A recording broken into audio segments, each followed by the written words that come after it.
Hello. Welcome once again to Off the Shelf Books on Tour. We have The Age of Light for the book today. And if you saw it in a bookstore, you would never know that it's the potpourri of life experiences all in the pages of a book. You did a good job. Thanks. Whitney, how do you pronounce your last name? Scharer. Thank you very much, Whitney Scharer. There's maybe 2 swear words, thank you very much, and nobody gets murdered.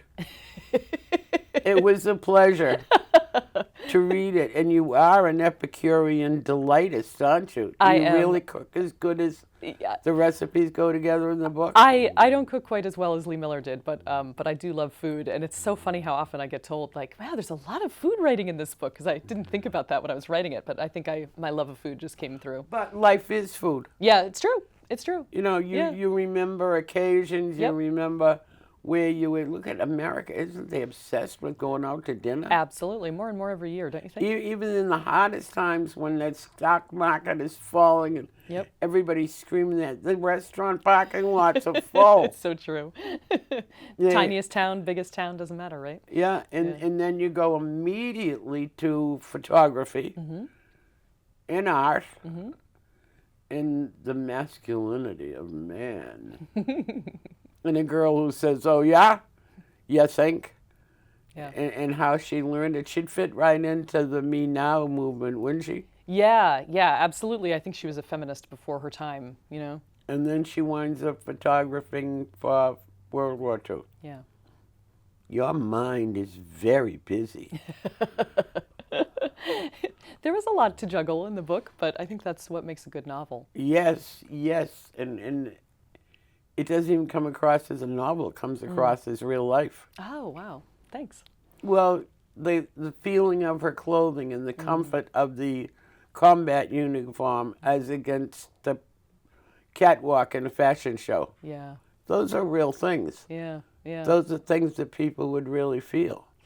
Yeah, it's true. And I mean, I think she's such a fascinating character. A lot of people who read the book actually, weirdly, don't realize that she was a real person until they're done reading it. But she was a real person, and she was somebody who, really did go from being a model, which she didn't love. She didn't like being objectified in that way, to somebody who felt absolutely the most comfortable in a army uniform, more comfortable than she felt when she was modeling. But sentimentality really got to her. She almost had the first documented case of PSD. Yeah, I mean, she absolutely had PTSD, except that they didn't have the definition at the time, But absolutely, she post-war, she was really traumatized by what she had seen. You would be. Yeah, I mean, of course. And from a woman's point of view, the nurses were there, and the nurses, God bless them and thank God for them. But they weren't out there in the trenches. Yeah, no, it's true. They true. weren't getting fired upon going between, what would you call it, an assignment or the next boom. Yeah, I don't know. Either way. I didn't realize that we had the cartoonist of World War II, his book came in. And it never dawned on me that all the time they were in the trenches, in water, their feet were wet. Yeah. Their socks were soaked. Can you imagine? Yeah, we don't think of that. They slept there. Yeah. And she was right there with them. She was. She wanted to be. I mean, she put herself there. She was a correspondent for Vogue magazine, which sounds, it's kind of, but also kind of strange, that Vogue would send somebody out into the war to report back. Yeah, but she had to fight for that assignment. She did. She had to fight for it, and then come. she had to fight to be on the front lines. She wanted to be there, literally in the trenches. Mm-hmm. Yeah. Makes you think of that lady in the Civil War who went as a man and she got shot in the leg. Yeah. And she wouldn't seek medical treatment because she she didn't was. want anybody to know. Yeah. She got the first woman's pension from the Civil War, the only woman's pension from the Civil War. Oh, I didn't know that. Took her years afterwards to fight for it, but wow. So I would say they were cut pretty much from the same cloth. Absolutely. Did she marry Roland? Yeah, she did. She married... I went through the book 6 times yesterday, and I couldn't find a wedding anywhere. Oh, It may never actually say it. Thank you very much. There's a kind of summary chapter near the end that, Well, that they hints seem at it. so but comfortable yeah, and well suited, but yeah, I didn't remember reading that Yeah. they married. that's funny. You just have to read between the lines, I guess. No, I would not. I'm not wrestling with your words. You do a very, very good job in the ending. Woof. Thanks. You're going to write a sequel? I'm not going to write a sequel, but hopefully I'll write another book about something else, though. We'll see. Trying. Do they seem as if they're walking around in your head? They do, yeah. It's funny. The book came out in February, and I've been traveling around a fair amount, talking about it, and many people have been like, "Oh, are you tired of talking about Lee Miller yet?" I'm like, "No, I'm really not," because I think I got to know her so well. It took me a long time to write the book. I did about 2 years of research, and it took me like 5 years to write it. So Go to Paris and learn how to cook French? I went to Paris. I didn't learn how to cook French food very well. I wish I knew more than I know, but I did have to have that struggle of going to Paris and doing some research. So Well, it comes through in the writing that you researched well, oh, thank you. because it has a very authentic vibe. Thanks. And thank you. And I didn't have to look up 25 words. That's good too. I like it when it's a comfortable read. Yeah. I'm not impressed with $50 words. And I feel bad for the authors who think that they have to in order to impress. I would rather read a believable novel. I think the most important thing is to tell a good story, right? I mean, you just want to keep a reader turning the pages, and so I think making your prose accessible in that way is important. Do you like reading book or Kindle? Oh, book all the way. Yeah, I have a Kindle, and for like maybe 2 years, I was like, oh, I got to get on board with this ebook thing, and then I realized that every book I had read on Kindle, I couldn't remember a single Neither thing could about I. it. Can't remember it. No. Because you don't have that tactile memory huh? that goes with it, The kids gave me a Kindle to make my job easier, and I did 7 books in one Yeah. night. And every day, I had your lead man chasing the girl from the 6th book. Right, and right. And then somebody says, "What have you read lately?" And you can't there's remember. no You have to go recall. back onto the Kindle and look at all the covers again to see Yeah, what you read. yeah. It's crazy. So are you now writing another one? Yeah, so I'm at work on a second book. Very slowly again. I don't seem to be fast when I write, but But it comes out in quality. oh well, thanks. Let's hope that's true again. But this next one is set in Colorado in the late 1800s during the Silver Rush. I'm from there, so there's a story about a man who was for a time the richest man in the nation, and these two wives. He had a first wife, left her for the second wife. It's kind of this drama between the wives and the husband, and it's like a rags to riches story. Red Rock Theater? Red Rock. Oh yeah, Red Rocks. Yeah, it's a little before Red Rocks, but Somebody had to blow it up to make it look like that. So you're a transplant from Colorado. I am. Yeah. Yep. I think they had snow yesterday. They did. They had my mom works at a school. They had a snow day. It's crazy. It was the 3rd storm they've already had this year. Right, and they snowed in Kentucky, Yeah, I know. and all we had was 70-degree high winds. 70 degrees on Halloween. Yeah. Oh, well. Where are you going to go from here? Do you like this interaction of talking to strangers on television and in book clubs? And I do enjoy it. I'm not somebody who I have a friend who's another writer, and she's like I would run over a grandmother to get to a microphone. She loves public speaking, and I don't love it that much, but I love it far more than I thought I would, and I really remind enjoy. me not to invite her. I know. I won't tell you her name. Don't tell her mine. But yeah, no, it's fun. But it's also, I think the writing profession is so strange because you sit alone at your desk for all these years. You have no idea if anybody's going to like what you're working on. And then if it gets published, you go out, you talk about it for, a number of months, and then you're back into your cave again. So next year, I think it's back into my cave. But it's I did the civil action with Jonathan Haar. And he had spent 14 years locked in a room with all these legal boxes. Yeah, oh my God. and then he has to come out. He was Yeah. a nervous wreck. Yeah. Oh, He yeah. truly was. Yeah. And, That's a long time. And then sneak in the publisher and the editor. I mean, it's really 3 or 4 different worlds. Yeah. Yeah. It's true. I mean, I think it is one of the strangest professions in that way because it's Did you like, want to grow up to be a writer? I did, yeah. Good for yeah, you. I totally did. Although I mean, I've always written, you know, even when I was a kid, like my daughter sitting in the other room. And I went to college and got an English literature degree. I got a MFA in creative writing, and yet it wasn't until I had basically finished this book that I finally was like, oh, I think I'm a writer. You know? So it's Well, funny. it was worth waiting for. Oh, thanks. And it proved, you know, you did a good job. You didn't fall into any caverns or make, you know, I didn't get lost. Oh, good. I enjoyed reading it. I could put it down, Yeah, get well, supper on the table, do the dishes, and go back, and I didn't lose the rhythm of the story or forget where I was. oh, that's good. That's good. When you finished the book and they gave it back to you after editing, had they cut it down much? Had they crushed you?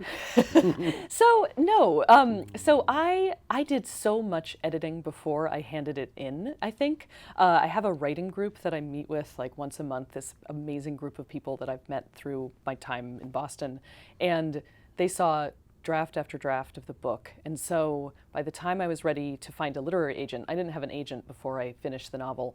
It was already, I think, in pretty good shape. So I found an agent, and she did a little bit of revision with me, and then sent it out to publishers. And the only big change that they did, you know, the sections that take place in World War II, they're kind of these short little chapters that are juxtaposed within the bigger. But that's about all the story. time she had to write, and it's done an Yeah. interview.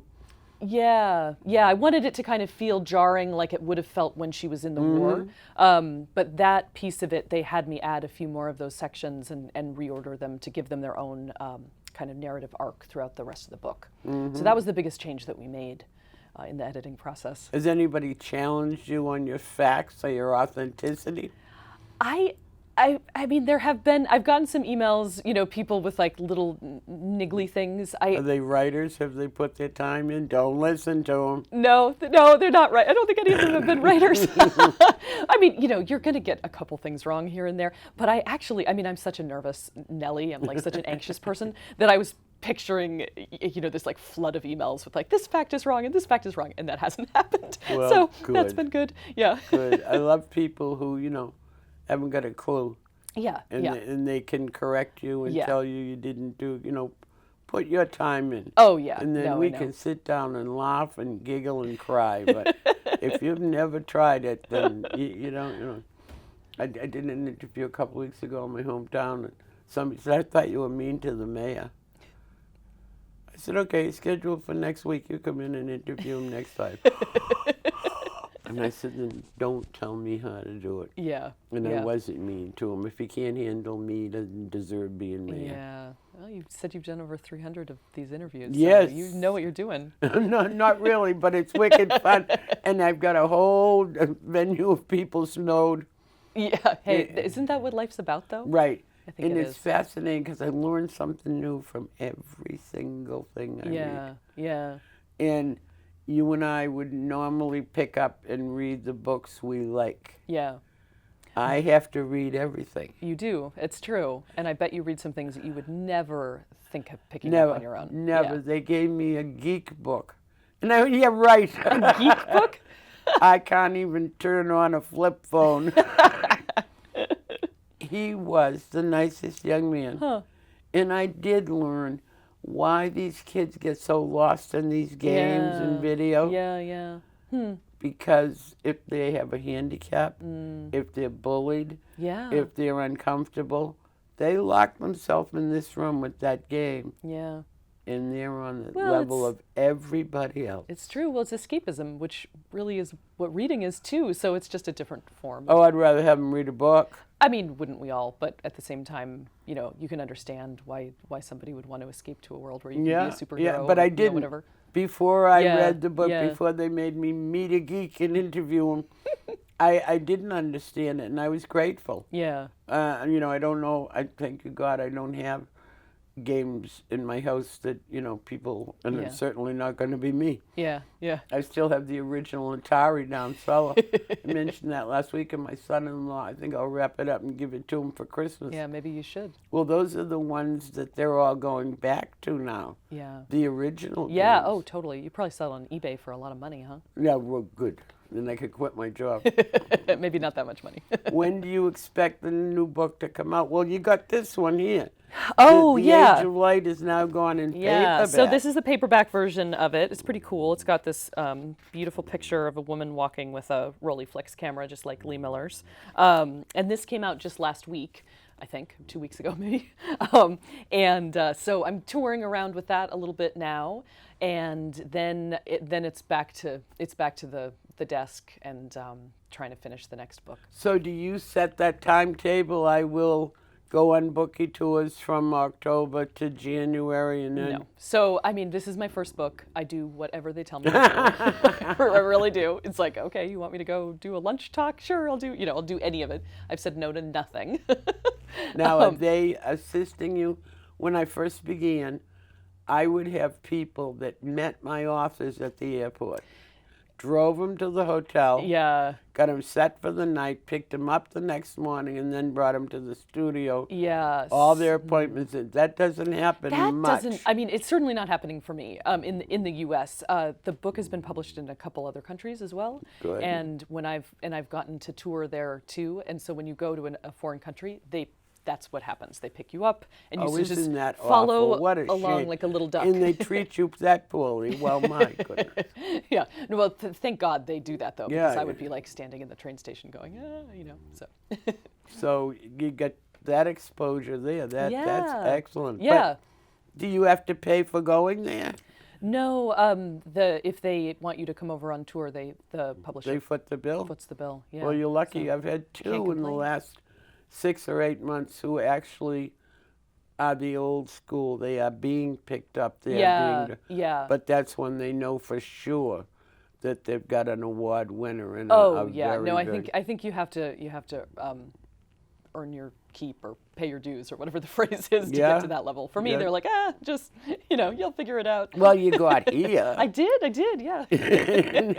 And we're very glad to have you here. When do you expect the other book out? Oh, I mean, it won't be for a couple years probably Oh, because I'm still already. drafting. Yeah. So, Oh. and I mean, publishing's so slow. It takes like a year and a half from the time you hand in the draft to the time that it comes out. Did so. you pick out a name yet? A title? I don't have a title for it yet, no. But I didn't for this one either.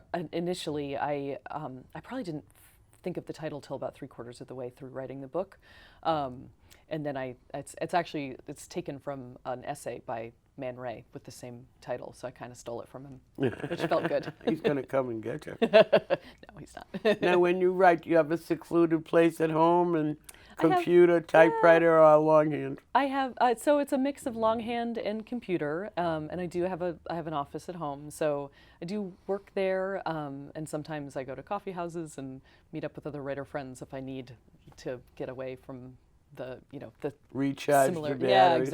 exactly. Just hear something different and. And if you're driving down the street and you think of something that you didn't, do you stop and pull over and write it down, or Oh, grab gosh. an envelope? Oh and gosh, I've never done that write while at a I'm red driving. light? I've definitely woken up in the middle of the night and written things down, most of which don't make any sense when I wake up. It's like blue dress, like bomb, and or something, and you're like, what? What does that even mean? What was I thinking? Which is a bummer because it seemed like such a great idea great at the idea time, right? at the time. Years ago, I worked for RCA, and my boss was a genius, and he'd come out of the bathroom and hand me a pile of toilet paper that he'd written his. Thank God it was fresh. You're kidding. No, I literally had to transcribe from toilet paper. That I have. That's never where he heard got that. his best ideas. That's hysterical. Yeah, I didn't work there very long. Yeah, I was like, even if it's clean, it's Well, still he gross. didn't. He would be inspired, and Wow. he would. You're like, keep some paper in the bathroom. No, I'll keep it in your coat pocket or Yeah, something. something, you know? like- Yeah. He was working on the lunar eclipse module. Okay. When okay. I met it at Kennedy Space Center, I went, Wow.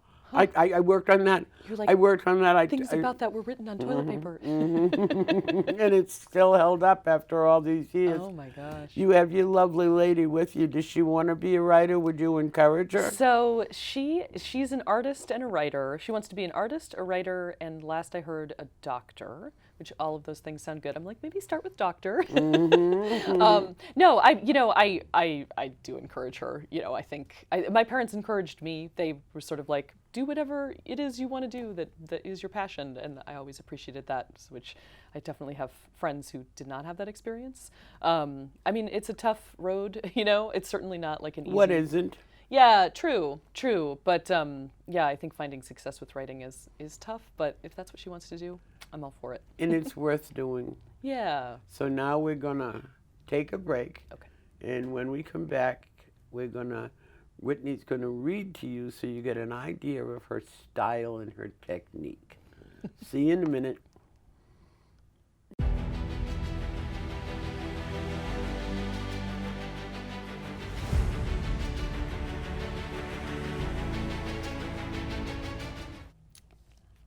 I'm going to read a section of The Age of Light that is actually from World War II. The book takes place both in Paris in 1929 and 1930, and then during World War II when the main character, Lee Miller, is a war correspondent during the war. And this is one of the first of the World War II sections, and I think gives a good sense of where she goes as an artist in her life. It is 1943, and British Vogue has a new editor, Audrey Withers, Oxford educated, who has knuckled her way to her position from the finance department, more political than pretty, more savvy than chic. With her at the helm, Vogue wakes up, smells the cordite, stops treating the war as if it's not happening. Instead of making Lee chronicle the season's latest silhouette, cinched waists, sweeping skirts, sweetheart necklines, Audrey assigns her spreads on short hairstyles for factory workers, on staying fit in wartime, on the different cuts of women's uniforms. Lee ties her model's hair back in nets and poses them facing away from the camera, legs spread, feet planted in flat-soled shoes. She photographs beautiful women climbing into air raid shelters, puts them in fire masks so no one will be able to see their pretty faces. Lee takes photos of women carrying rifles longer than their own legs, slung casually over their shoulders like handbags. Takes photos as women pack parachutes, ducking their bodies under yards of hanging nylon, folding and twisting the strings and fabric into bundles. At night, Lee drags Roland to the Whitby, where all the press photographers spend their off hours. This is how they meet Dave Sherman, who shoots for Life magazine and charms them both with his lopsided smile and impish humor. Soon enough, Dave moves in with them at Hampstead. He's broke and already half in love with Lee, and for a while she's with both of them, Dave and Roland, and all of it, the two men, the new assignments, is almost enough to make her happy. But then one night, Dave knocks on her door as she is getting ready for bed, shows her his war accreditation papers, and tells her they're sending him to cover the action in Italy. Lee tries to smile, to say congratulations, but his words bring back the dark black shadow she has never been able to name. She's furious when she feels her eyes fill up with tears.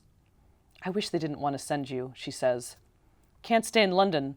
There's nothing going here. What am I going to do? Teach soldiers how to finger paint at camo school like Roland? I'd go mad. Wouldn't you?" And then he says, "You should get accredited too. Get Condé Nast to sponsor you. You're a Yank, just as legitimate as the rest of us." Lee laughs, a harsh sound in the quiet room. Me, a soldier. No, I'll be stuck here, knitting socks or holding scrap drives for the war effort. And then the tears really do spill over. Lee pretends to be coughing so she can wipe at her eyes, but Dave has seen them and moves to hold her. He thinks she's crying over him, and since it doesn't matter, she lets him. A few days later, Lee is still thinking about what Dave said. Why couldn't she? She even floats the idea by Audrey to see if Vogue would publish her pictures. Audrey is noncommittal, but she says that if Lee could write some articles to accompany the photos, maybe they could do it. Lee makes the call, fills out the forms. 4 weeks later, she gets her papers. She'll be a correspondent just like Dave, traveling with the 83rd Division. A few days after that, she is fitted for her uniform. Olive drab pants with a button fly, olive shirt, wool jacket thick as a horse blanket and just as flattering. The second she puts on the uniform, she loves it, how shapeless it makes her, how little of her skin you can see beneath all the layers. Before they leave London, Lee makes Dave get out his camera. She buttons her jacket to the collar, stands near a window so her U.S. lapel pins catch the light, doesn't smile, doesn't try to look alluring. For the first time in her life, she doesn't need to. Well done. Thanks. You can almost picture yourself standing there and rejoicing internally that she reached for it. Yeah, and she did it. Yeah. And yeah. she did it. Yeah, there's a lot of the scenes that I wrote, I took from photographs. I would look at the picture and then write the scene from it. And there's this fantastic photograph that she took of where she's wearing her uniform and she tacks up the Vogue magazine behind her. It's really great. So the picture tells 1,000 words. Yeah. It's true, except I guess I'm doing the reverse. But I'm like, let me tell you in but more that's words. why she had the picture taken. Yeah. True. So 50 True. years later, you didn't need You can then, me that's to true. tell you what you were seeing. That's true. Yeah. You saw it yourself. Yeah. Her Well work is incredible. done. Yeah, thanks. Would you promise to come back I with the absolutely second book, or promise. I'll If you'll track have you me, down? if you'll have me, I'll come back. Oh, if I'm still here. I haven't You'll be here. flubbed. You'll be on 465 interviews by then. I'm not sure David could handle that. Thanks for coming in. Thanks so It was much. a pleasure to yeah, have you. so nice to meet you. The book is The Age of Light, and it's very enlightening. Check it out. That's it for Off the Shelf Books on Tour. Bye now.